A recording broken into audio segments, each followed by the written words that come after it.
Миний эзэн тусламж хэрэгтэй байна. Өө, зүгээр л толгой байна штэ.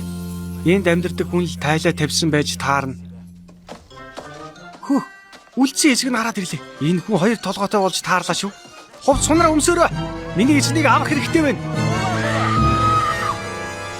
Бурхан минь гэж Намайг сонсооч дээ. Битгий юм шүршээд байл да. эндээс гар. Манай гэрээс гар таван амтан минь. Хурдан гарч үз. Яагаад хүмүүс ийм тэнэг байдаг вэ? Нөгөө толгоо бас зүүдэг болоосоо. Гар. Юу ч ойлгох чадваргүй амьтд байх юм. Таван амтан. Яанда та нарыг ийм ч гэж бодсонгүй.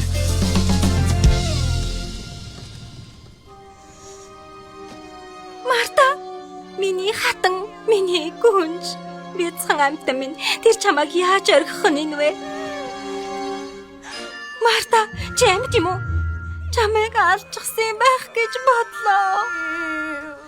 Аян хоёр хөлтнүүдийг хачин гэсэн үнэн байж л тээ. Би үргэлжлүүлээд хайнаа. Арга барилаа өөрчлөх хэрэгтэй. Хоёр хөлтнүүд олуулаад цуглардаг газарт очие. Үргэлжлэлийг оройгоос